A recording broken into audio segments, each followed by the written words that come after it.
Hello and welcome to today's video. We are going to be having a bit of a recommendations again, but this time it is just across the board some scary stories for Summerween.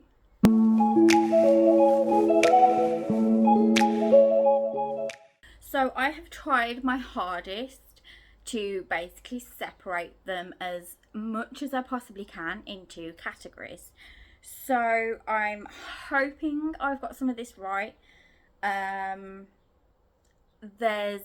so far from what I can work out that I've managed to select some for younger readers, so some middle grades, YA.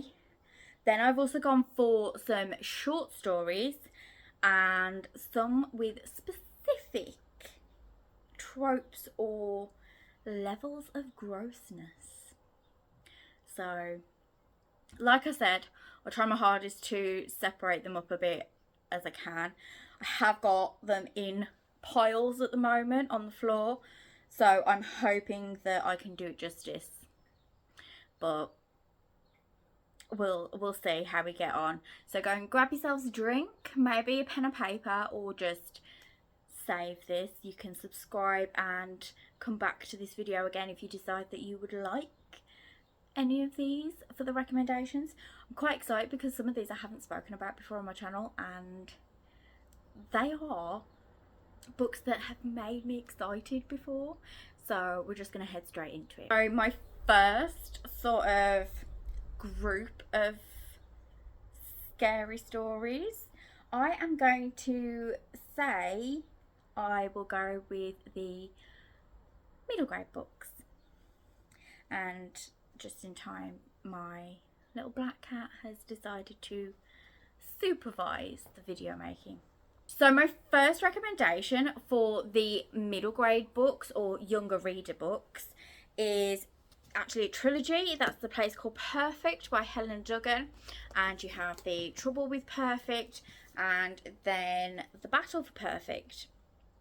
I enjoyed these books so much that I actually ended up giving them painted edges because I didn't spray them, but I spent a lot of time trying to match the colours, and I am quite proud. I was going to say silently proud. I'm not even silently proud about it. I'm very, very proud. My cat is demanding all my attention now, which is just typical considering I've just started filming. Anyway, this is what feels like a high stakes book, but there's no like high stakes, if that makes sense. Like, for a child to read these, or for you to read them to your child, it's just enough, I think personally, it's just enough to sort of creep them out a little bit, but not terrify them and possibly give them nightmares. In A Place Called Perfect, we meet Violet, who is a little bit strange, but we like a strange main character. However, she starts to realise that maybe she's not as strange as she thought she was once she enters the town called Perfect. Now, her father has taken on a new job, and it is something to do with these special glasses and a special tea. Now, the special tea actually stops people from being able to see properly, and then these glasses all of a sudden fix that, but in a way that stops the wearers from seeing the town as it actually is, as far as I can say without giving too much away. But Violet starts to notice that all these people are drinking tea, and then all of a sudden need glasses. So she's sort of the one that makes the connection. I love these purely for the fact that it gives that whole thing of, yes, they are yes, they are children, but the adults are not always right, and it's just really nice to have read a book like that. I think the series itself is a very strong series. It gives a lot of found family vibes. There's strong friendships. There's strong connections with like other people connecting. And yeah, like I said, it's not too frightening. Like, it's not something that I think would keep people awake at night. But yeah, it's quite easygoing as well and very quick to read. If I'm correct, there's less than 400 pages. Yeah, so the first book actually finishes on page 364. So it's an average size book, but it's quite a quick read because of how fast paced things go. It's exciting, it's an adventure on top of having that little bit of sinister vibes to it. So yes, Place Called Perfect, The Trouble with Perfect, and A Battle for Perfect. I think this would be great for, I would say, 8 and up, maybe. But obviously, as an adult, you can decipher that yourself. Sinister Summer series by Kiersten White. Now, I have never had much luck with Kiersten White in general. A lot of her books, I've sort of just been left feeling like I want more from it. However, in my personal opinion, middle grade is where she shines, and it is just, the writing is fantastic. So I have only read this one in full, so that's Wretched Water Park, but I started this one the other night and I'm already halfway through. However, we have 3 siblings. 2 of those are twins and their older sister, so they go and spend a summer with their peculiar aunt, who just happens to take them to places where strange things happen. So in this first one, obviously we are in a water park and a lot of things just look weird. So like water fountains look like gargoyles, and there's noises at night and there's not a lot of lights about. And we just follow them trying to work out the mystery. It is a little bit like, see, I want to say that it's a little bit like the Goonies, but they're just sisters trying to work out mysteries at times. I don't know, but I definitely get like that whole vibe of something's going on, they're gonna look for it, they're gonna find out what's going on. Again, it's kids who are looked at as only kids, and then the adults are like, oh, you did it, well done. As I said, halfway through Vampire Vacation. The one I'm really excited to get to, we have Camp Creepy, and then there are, I think there are 2 others. The recommended age is 8 onwards, but it's creepy. You've got young children still also trying to find their place in the world and find their own personalities and just work along with things like that. Again, not scary, just a bit creepy, just something to maybe freak you out a bit, but then you do end up with, okay, this is all explained and here's the happy ending. Next one is sort of going up in age, and that is Mina and the Undead. Now, I know that I spoke about this in the recommendations for Summer Slasher. Total 80s, 90s vibes in this. The fact that the cover is very much like a VHS tape. But again, this is classed as a YA, and I definitely think that it fits that criteria because we have some language in it. There is also a bit more, I suppose they up the ante a bit more with the stakes, and I would say that 13, 14 maybe, you could start from that. But again, it depends on the child reading it. When I say child, it depends on the young adult reading it, I should say. There is definitely a bit more gore to it, and it's not necessarily all explained and everything is a happy ending. There are some loose ends which I think is almost like backstories to take into the next book, because as far as I'm aware, this is a trilogy, I think. But I personally think that although this is a YA book, I think that people who were born in the 80s and 90s would also get a huge thrill out of this, because just some of the things that are mentioned, and the fact that it's in New Orleans, like immediately for me, New Orleans takes me back to watching Interview with the Vampire for the first time and reading Interview with the Vampire for the first time. Everything happened in Louisiana, and it's just, there is nostalgic vibe. So I feel like people of a certain age will definitely enjoy this book for the nostalgia. And yeah, it is. It's just like the slasher vibes are there. There's a lot of blood, so we have upped the ante a bit more with this one. I am going to keep saying this is not middle grade, but I would also like to point out that this doesn't look like a middle grade either, which we'll discuss at some other point because that's another video.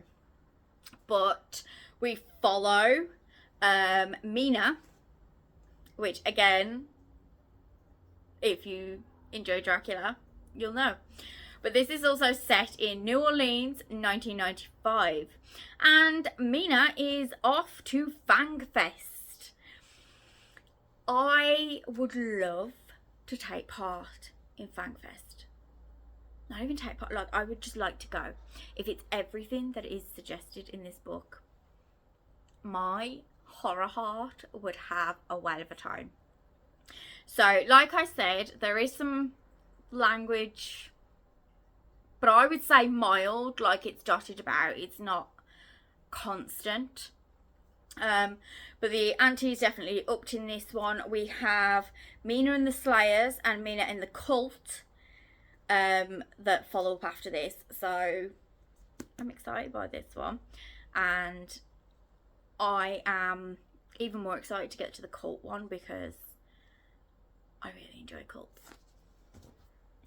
Okay, so I'm not 100% sure on age range that these are classed as, but I am going to give you a personal opinion and then you can always look it up just to be sure. I feel like everything was explained really well and there wasn't all this jargon that just made you sit back and be like, okay, I need to Google this. We have some short stories here. 2 I have read. 1 I have not. It is on my TBR for this month. But my issue with this is that I feel like it may have been overhyped, and that means that I've just left it to one side, and I really wanted to read it to start with, and then it got really hyped up, and then I was just like, eh, okay. So my first one for that, for the short stories, is Follow Me to Ground. It's such a shiny cover. I got this secondhand because I actually listened to the audiobook but found it so good and knew that it was one that I would not forget, but it was one that I would enjoy enough to go back and read and still enjoy it. This is definitely, if you are taking part in any of the camp horror bingo board readathon, or any sort of horror readathon, to do with nature, plants, fungi, anything like that, this is the book for you.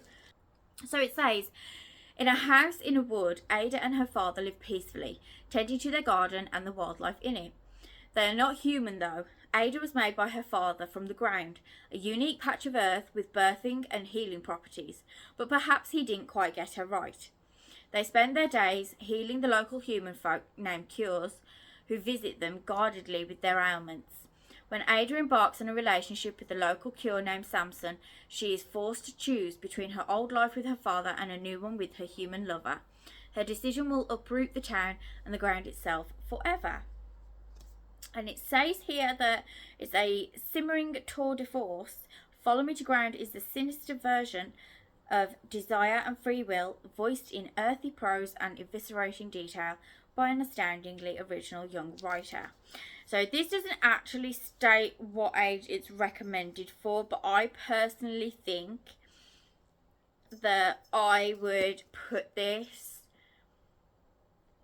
the later end of YA. I definitely think that there are some not gory, but some oddly terrifying moments just because it is plant-based. It is plant-based, but it is a very short read. I don't feel like, although it includes nature and things like that, I didn't feel like the science of things were enough to make me feel stupid. He hasn't wanted to know me all morning, and then the moment I've sat down with the camera, he's all over me. My next one is definitely not YA. I will put this out there straight away. It is not YA. It is just classed as fiction horror. But that is Brian Macaulay, Candy Cane Kills. The amount of fun I had reading this book is probably a sign that I should have therapy. But it was just so well written, considering it is... Why are you doing this? 145 pages this book is, and there was so much crammed into it, and yet it didn't feel like it was rushed. It didn't feel like the ending was just sort of ended because it needed to be a short book. I also then went on to Kindle Unlimited to read Candy Cane Kills again. Why? You want the book? Oh. At this point, I may as well just say book recommendations. And my cat. This is a truly terrifying Christmas Eve. So there's that. It's one that I did actually read around Christmas time because I wanted something spooky. I wanted something quick to read, but for it to be worth the time reading, and I definitely got that feeling with this. Can you just, what are you doing? If you're gonna sit, just sit. Okay. So this says, when Austin's parents drag him and his little sister Fiona to a remote cottage for Christmas, he's less than thrilled about the forced bonding exercise. But after learning that their holiday getaway was the site of a horrific crime, this family on the rocks will have to fight for their lives against the legendary killer, because Candy Cane is slashing through the snow with a very long naughty list. Oh, it was brilliant. You also get, like... You know when you're watching like horror movies and they have certain songs that they start to sing really creepily and that sort of sticks with you? Let's just say I'm going to struggle with Christmas songs this year because it's just going to be like a little girl creepily singing these little songs. Just like, I'm going to be sitting there traumatized, like, no. So, yeah, this is really good. I recommend Candy Cane Kills again as well, because if anything, that one was even better. And yeah, there is a few trigger warnings for this one. I will mainly say religion. However, I do urge you to look up the content warnings for this one, or if you would like to message me for them, then I will happily give them to you. Just because I had fun with this and I wasn't triggered by what's in it does not mean that others will not be. So I am just going to put that warning out there that I would like to make sure that everybody is keeping their mental health very safe. Then we have the one that I have not read, and that is Nothing But Blackened Teeth by Cassandra Khor. I don't know what it is. Like, I really enjoy looking at the book. Like, it gives sort of the Ring vibes to an extent, or The Grudge, one of them. But again, because I haven't read this one, we will have a look. So it says, Kat joins her old friends who are in search of the perfect wedding venue to spend the night in a Heian-era manor in Japan. Trapped in webs of love, responsibility and yesterdays, they walk into a haunted house with their hearts full of ghosts. This mansion is long abandoned, but it is hungry for new guests and welcomes them all, welcomes the demons inside them, because it is built on foundations of sacrifice and bone.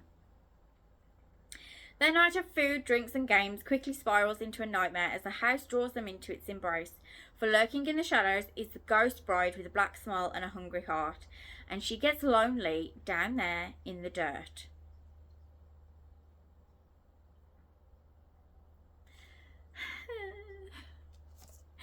Okay. I don't think I'm going to be able to read this at night. This is probably going to really frighten me.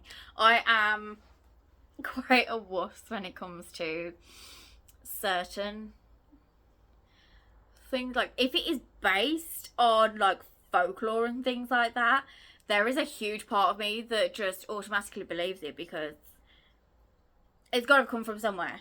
Folklore and mythology, it's got to have come from somewhere, so there has to be some truth in it. So a part of me is just like, she's got to be real. Something is real about this. I know that this is not YA, but it doesn't say whether it is. It doesn't state any age, if I'm honest. But I would like to say that this is probably new adult into your general like horror fiction. If anybody is aware of any content warning, then can you let me know down in the comments below. But again, this is one that maybe it'd be worth checking out to see if there are any content warnings, because like I said, I haven't read this one yet, so not 100% sure on what is inside the story. Then we have some weird ones, but these are some of my favourite horror books that I have read in so long. So we have The Eyes of the Best Part by Monica Kim. This is gory. The language is pretty bad in places. Not too heavy. It's just definitely not suitable for young children. This is definitely new adult to general adult horror fiction. I personally would say it could be YA depending on your child or the young adult reading it.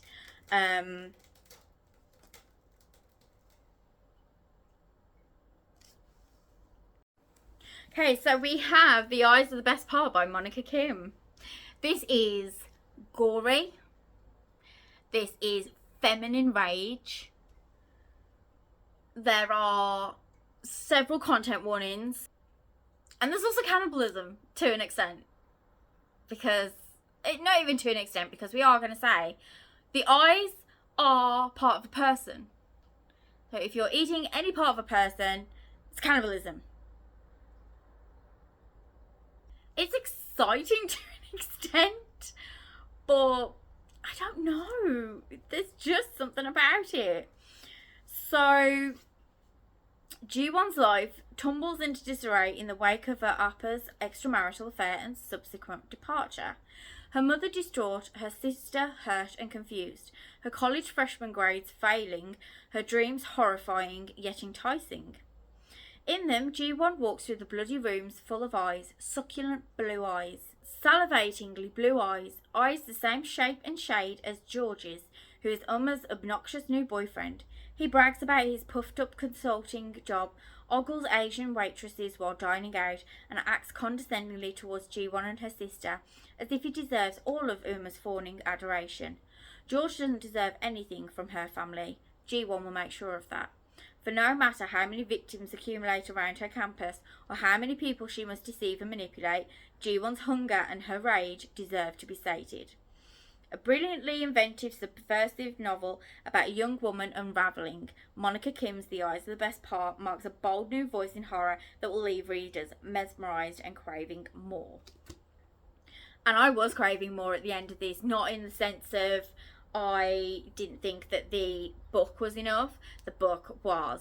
I am craving more from Monica Kim. I need more writing from Monica Kim, because if it is anything like this was a 5-star without any question. There wasn't even, I think I sat there and was just like 5. There was no question. And even talking about it to other people and recommending it to other people, sometimes I find myself talking about a book and then being like, oh, actually, well, there was this happened. And actually there was this. And then eventually I'll either mark the rating further up or further down. But this has just stuck at a 5-star, and yeah, exciting. Okay, and another that I will warn you about. There are many content warnings for this. So personally, I do recommend that you do go and check those out before you even consider picking this book up. But this book, as gross as it was, as questionable as some things were, again, this book was a 5-star for me, and I still would go back and read it. I will not be getting rid of this book, because I will go back and read it. Even though I know how it's going to end, which is really unusual for me, because when it comes to thrillers and horrors, if I finish them and I know how it ends, then I will just hand them over to somebody else, or I'll sell them, or I'll take them to a charity shop. I would just not need them anymore. But this is one that I would go back and read again and almost try to depict the little things that I hadn't picked up on before. That is The Lamb by Lucy Rose. So in this, there is definitely cannibalism. There is no question about that. There is cannibalism. All the cannibalism. Not just the eyes. All. So, in this, I don't think that they have a particular favourite part, if I'm honest. Just gonna point that out there. So in this we follow, I think her name is Margot. Yeah, Margot, who is a young child, just sort of, I think she's like prepubescent. She's just heading into teenage years. And she has been living with Mama, who is her biological mom, as far as we're concerned. And her father has left them. So we follow Margot living her life the way her mother is basically telling her to. And this is the life that Margot is used to. This is the life that she has been brought up around. And of course, why would she question her mother? But then we start to see sneak peeks of how Margot goes to school and certain people say things and she realises in her head that life with Mama may not actually be normal. Like, taking in strays is not normal. So these strays, it's so cleverly written because Mama basically tells Margot that these strays are not strays because they don't have a home, but they are actually strays because they are lost souls, and taking them in, murdering them, and ingesting said person is actually helping them, because it is giving the stray a purpose, and the purpose is to feed their bellies, to fill your belly. So obviously as a child she thinks that Mama is always right, she could do no wrong, she is always right. And I think it's really important to remember that, because I think it's also a thing of, well, why didn't she say anything to anybody? Why hasn't she done this? Why hasn't she done that? But again, it's also made very clear in this that there are times when there are adults who are a little bit concerned about why she's come to school in a certain state, or why something has been said, or just in general. You sort of see how the system of school let her down, even though it's not physical abuse towards her or anything like that. You can sort of see that she is trying to almost scream for help without screaming help. And I think the way that this is written is done so well, so sensitively, to an extent of, like, as I said, not physical abuse towards like the child, but the fact that there are other sides of things, like there are the neglectful sides, and the fact that her mother must technically, I mean, she eats people, of course, she's mentally unwell. So, I mean, she eats people. There is something not right with her. So, yeah. However, we then have a new woman. Why do I want to call her Felicity? It's not Felicity, it's Eden. We then have a stranger appear whose name is Eden. And she then changes the dynamics of the family, and we sort of also then get to see how Margot has to deal with the dynamics changing. Eden is slowly pushing her out, and whilst there's a part of you that's sitting there thinking, okay, she could be aware of what is going on and be trying to stop things and trying to save Margot, There is also more so that point where you're sitting there going, this is going to end horribly. And you keep reading to find out how it's going to end, which I feel is the point. I feel like it's a massive point to a book. Even if you know that there is not going to be a happy ending, if that book can still keep you reading because the journey to that point is so good. Yeah, these two books I cannot scream about enough. I probably do sound like I'm ranting about them a bit, but listen, these two books, if you can handle gore, if you can handle body gore especially, and you can handle a bit of cannibalism, these books, I beg of you to try them and then tell me how you feel about them. This book has an honorary mention and is Tender as the Flesh.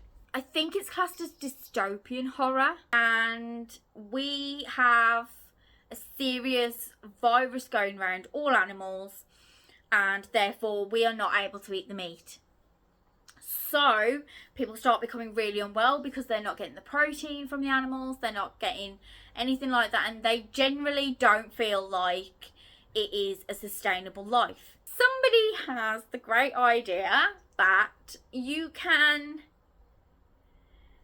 start to produce humans in a factory, and you can harvest them and eat them, and body parts and things like that are sold in packaging like animal meat. There are parts where if you are not comfortable with graphic detailing, then don't read it. Do not read that book. So there's that one. That one is also a 5-star. I don't know what this says about me. Like I said, I probably need some sort of therapy. My final one is my Proceed with Caution book, and that is because there is definitely some content warnings that will massively trigger. It's a hard read, I will not lie, hence why this is my Proceed with Caution book. But if you can also move past that, only obviously if you are comfortable, if you can move past that, then it is a worth read book. Everyone knew best-selling novelist Cassandra Tipp had twice got away with murder. Even her family were convinced of her guilt. So when she disappears, leaving only a long letter behind, they suspect that her conscience finally killed her. But the letter is not what anyone expected. It tells two chilling, darkly disturbing stories. One is the story of a child lost to the woods, of husbands made from twigs and leaves and feathers and bones. The other is the story of a little girl who was cruelly treated and grew crooked in the shadows. But which is true, and where is Cassie now? So Cassie, as far as we're aware in the beginning, Cassie actually starts talking about a tree-like creature. The only thing that I like, when I read it, I had Pan's Labyrinth in my head because of the way it's described.